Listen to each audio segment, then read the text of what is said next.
हुकूमत और इत्तेहादियों में दूरियां बढ़ने लगीं। नाकाम पॉलिसियों पर अहम इत्तेहादी पीपल्स पार्टी की सफ़ों से भी आवाज़ें उठने लगीं। पहले रुकने असम्बली अब्दुल कादिर बंदोखेल सागदार और मरीम नवाज पर गरजे तो अब लतीफ़ खोसा लीगी क़यादत पर बरस पड़े। कहते हैं कि इलेक्शन से क्यों भाग रहे हो, बदकिस्मती है, लंदन से बैठकर पाकिस्तान के फैसले हो रहे हैं। नून लीग 1997 वाला रिप्ले करना चाहती है। तो नजर आ रहा है सामने लिखा हुआ है जुल्म मिटने के लिए दो चीजों से मिटेगा भाई। एक, अदल की कुर्सी पे जो लोग बैठते हैं ना, वो अदल के हिसाब से फैसले करने लगे। दूसरा, कौम निकल खड़ी हो जुल्म के खिलाफ, तो जुल्म खत्म हो जाएगा। या इन दोनों में से कोई एक चीज हो जाए या दोनों हो जाए। अगर 420 का मुकदमा था, उस वक्त अदलिया में जो लोग बैठे हुए केस देख रहे थे, वो पूछते ना यार चीट हुआ कौन है।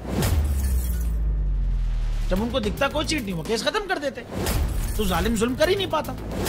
9 जजेस ने नोट बिफोर किया मेरे केस को यार, 1.5 साल चला। शख्सी जमानत का केस, सेम केस इस्लामाबाद में कर दिया। एक ही इल्जाम पे 2 केस हो नहीं सकते भाई। मतलब 60 दिन का वक्त होता है। 102 दिन के बाद मैं जीत गया, केस बरी हो गया।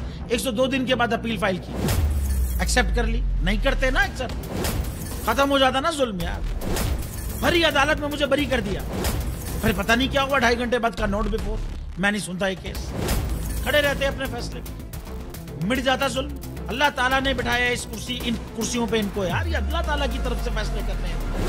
तो या तो ये फैसले आएंगे, जुल्म मिट जाएगा, या कौम खड़ी हो जाएगी जुल्म के खिलाफ।